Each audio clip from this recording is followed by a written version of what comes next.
Hello. Hey, I'm back with part 2. Last time I covered the best duos when using them on AR offense, but today I'm gonna look at who might be the best in the world that's much more impactful. The defense.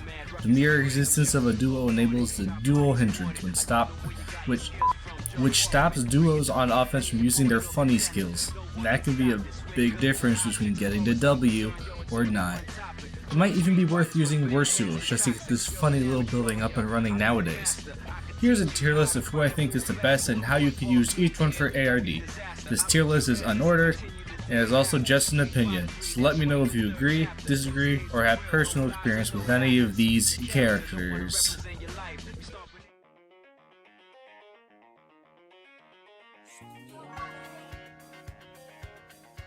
But sorry buddy, not every alt's a winner.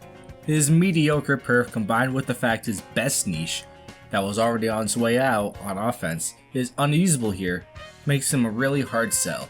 As an armor without any real unique attribute, he can't support his team in any meaningful way, unless you go for save related teams to gimmick the foes. He is nothing more than a duo hindrance enabler. Tiki is rough. Her perf C skill just opens up a defense team for being panicked. Being a melee flyer is rough on ARD, and her perf just isn't consistent enough for her to be able to do much, and she can't even use her dual skill in the AI control, which was her only saving grace on offense as well. The only reason you'd want to slot her into your teams is to get a hindrance up and working, or if you just really like this character. If there was an F tier, I'd actually just put her here. I'm sorry Tiki. Paula was made for flyer balls. However, flyer balls died in like 2019. Her only real benefit is being able to auto double if the team has 3 or more flyers, which surprisingly might not be the hardest condition thanks to a lot of mythics being flyers, but nonetheless requires you to build a team specifically just for her to work. Usually, working around a unit or two to create a team is an ideal strategy for team building, but Palla's high risk with low reward. Why make her rigid condition work when Katria exists, with a crazier weapon effect that enables anyone to triangle attack? Palla just isn't ready for this, at least until IS finally gets to her refine in about 2 years. As it stands, she's slightly better Tiki. You'd think unconditional DR would fare a bit better, but that's her only main claim to fame. Defense units can't use dual skill, so she has to either sacrifice her seal for IOTs or just be ready to tank every bow user. She's also the most susceptible to being enemy phased, even if her effect works at a full health foe. She's absolutely difficult to make function in Astra thanks to Naga. I don't recommend her at all unless she's your sole duel for a hindrance, or if you have her heavily infested and have a smart idea on how to use her. But at least she's not Tiki.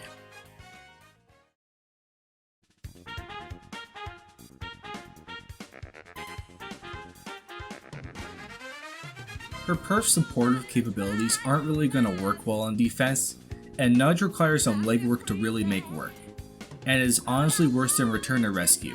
Healers are pretty much dominated by Cavs, but if you want to use Hilda for ARD, Flyers can work interestingly for restore traps. But sadly, Brave Camilla is about to give us a spicy refine that'll make her the quintessential flying healer, probably, making Hilda just a pretty standard option overall. It's really difficult to not group up the next 2 units, but I'll try to dissect them a little bit. All might be pretty good thanks to his true damage and kinda true damage reduction, but otherwise he lacks the true oomph that Altina and Ephraim have. However, don't underestimate him too much. He can still be pretty threatening, and you probably don't want to take something like a pre-charged Lunar Flash. He's functionable, and that's all that matters. Erica's weapon is a slang weapon that's going to heal her and deal true damage, when a pretty simple condition is met. But again, it doesn't really make her too impressive in the long run, as weird as that sounds. If you want a good unit to deal true damage, then someone like Ingrid, with her superior movement and fight effect, should be your first consideration. But Erica's overall access to better skills and still having a neat weapon at least give her a solid consolation prize.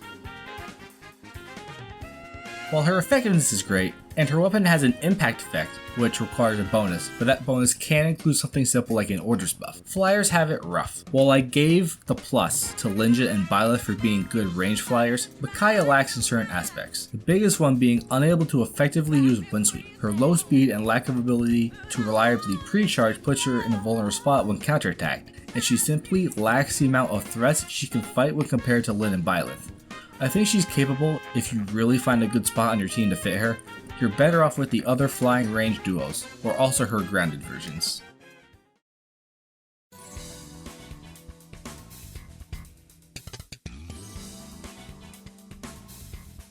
It's still hard to place this dude, but since I'm trying to compare duos to their other counterparts, I think something like Farsafe Marth has a much better utility than trying to put someone like Alm or Mur on your front line. He still suffers from kinda mid-perf syndrome, but there's a lot that a Farsafe unit can protect your team from, namely player phase monsters like Linja and Legendary Leaf. I also think Farsafe on exclusively ranged units creates a better unit than, say, a melee unit with DC and Farsafe, mainly for ARD. If you really like this guy, you can easily make him work with Farsafe while enabling a dual hindrance at the same time. Adun isn't as consistent when put into the AI's hands, and I think the more specialized Marth runs Farsafe better, but Idun is still competent with either save skill, and still has a pretty great perf that protects her from most debuffs and makes it hard to double her. She's pretty great for brutal save ball teams, or to shield your squishier but stronger allies. There isn't too much to elaborate on, but she should do well if you can invest. I know a lot of people are going to jump immediately on how she can beat Vector, thanks to her effectiveness and flow refresh, but if Bonfire stat is probably still going to one-shot her, so if you plan to use her, try to bolster her bulk at least. But regardless, effectiveness versus a ton of unit types can make her tough to tank for units who haven't experienced what it's like to fear effectiveness, and her native flow refresh, should you keep it, is a pretty good skill.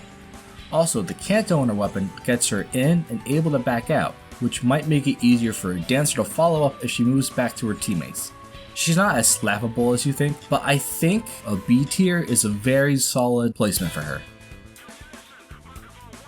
Not as interesting to talk about as Sita, but she's far bulkier and has slaying and auto double.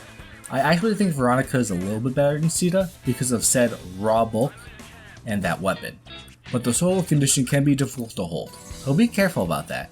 Regardless, think about her if you have her lying around and want to consider good melee calves, at least ones who aren't swords. If I was overrating any duo on this list, it's probably going to be this guy, but not by much. I think Ephraim is actually a legitimately solid unit for air defense, and is actually better than units like Alm or Erica. He's obnoxious for any unprepared team. He's capable of being an annoying checkmate. The only thing that really is going against him is that this meta is more cav-centric rather than infantry-centric. He's got a great attack stat, a very powerful perf, the ability to use solid alternate lances if you want to use those, and IP synergy. If you really go hard on his bulk and his attack, such as with an ARD skill or sturdy impact, and maybe give him something really obnoxious like Odd Tempest, you can probably give a lot of people a lot of trouble with this guy. He's definitely, in my opinion, better than you would think. New unit alert, everybody! Hinoka fills the Byleth and Linja niche on defense. She'll hit really hard with a high attack and speed stat, and not to mention that perf is adaptive too, all while being a flyer. If you're unfortunate enough to be blue, then you'll also get braved on. Doesn't this sound really strong? It is. However, it has some caveats that I think make the other two better, and they're going to show up later. Linja and Byleth can run wind sweep to hit twice consistently, but Hinoka only gets that versus blue units. What makes them especially threatening is how hard it is to take these two hits or potentially not hit back. Hinoka only hitting once with wind sweep versus most units isn't as threatening. It makes it hard to suggest Hinoka over the other two, but honestly I don't want to undersell her too much. She's still capable of hitting very hard, creating problems for plenty of people, and can really be annoying for those with blue carries. If you happen to get her, I'm sure she'll make a fine addition to a defense team.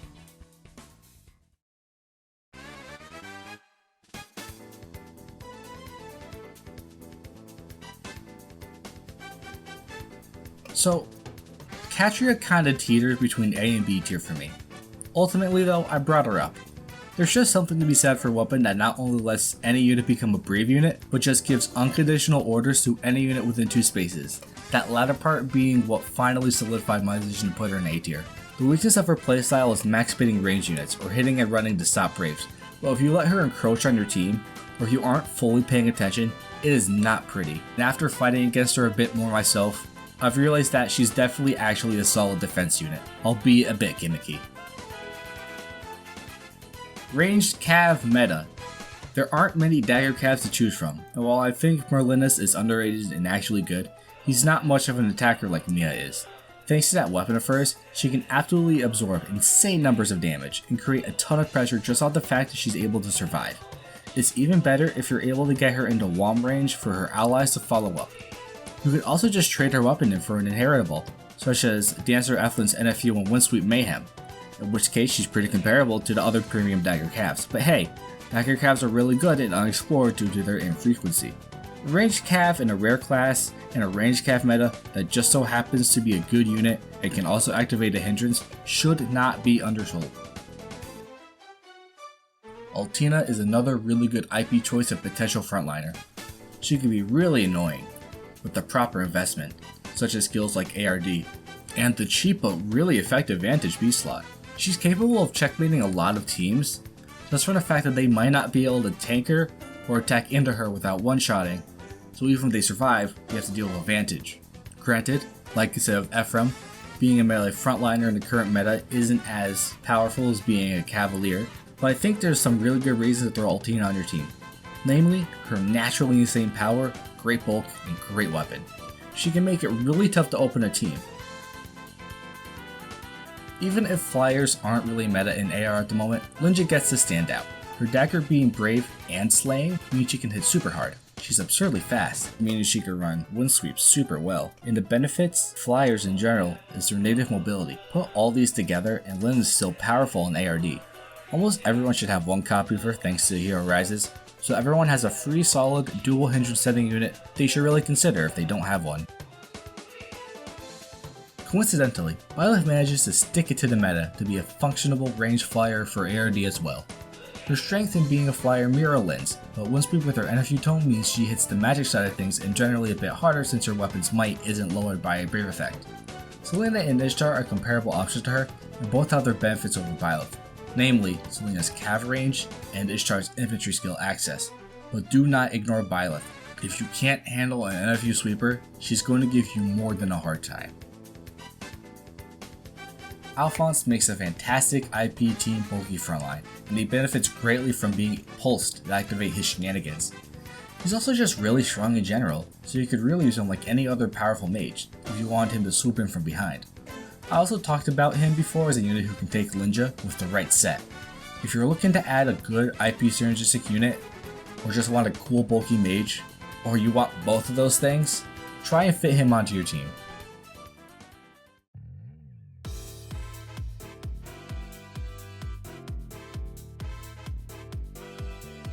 There are very few good ranged red Cav options, and Leaf is leagues above the next best one, and he'll probably stay there, even when IS finally blitzes us with something like a free-to-play red Cav. Auto double off of a generous 3 spaces or closer to an ally, anti-damage reduction tech, above average physical bulk, failed smoke natively. Yeah, tanking this dude shouldn't be your first plan at all. Be prepared to have some options to run into this dude. Between him and Legendary Sigurd, I think it wouldn't hurt to have a blue Cav effective check sitting around these days.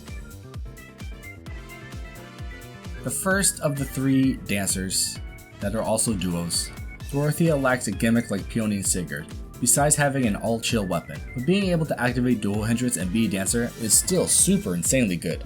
She doesn't need a crazy defense gimmick besides that, so simply put, I still think she's worthy of S tier on that alone. She'll fit into any comp you want, basically.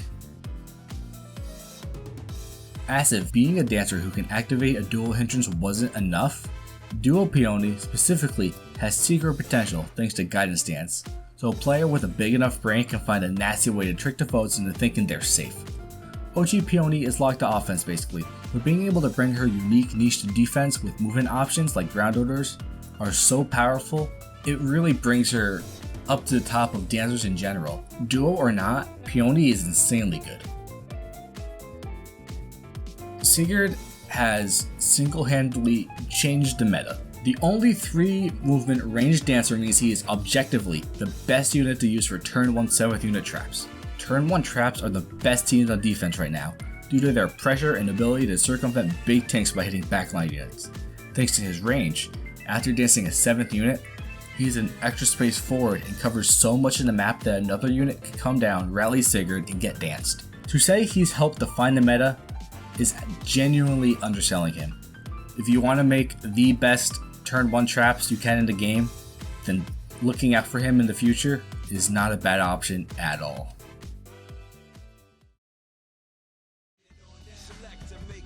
There's me ranking every duo unit for offense and defense. Originally I just kind of wanted to do defense, but I felt like I should kind of mirror it to offense as well. That's pretty much it. I think duos on defense are really important nowadays because they can counter so many strategies that are really important to kind of stop. So I highly recommend using whatever duos you have to kind of slap a hindrance on your team. And if you want to know if I'll do an arena version, probably not. Just the tier list literally looks like whoever has the most BST. Here's my thoughts. I hope you all enjoyed, and I hope you all come by next time. Like and subscribe if you enjoy. See you talking to the game, couldn't be talking to me. I got enough to beat and more soldiers to bury. You know we just clicked in and made you realize this game is twice as hard. You see that with your own eyes. You're on the way to choose your type of life, cause you gotta. I tell you from now, which fight over be the hotter. I don't think you want this one.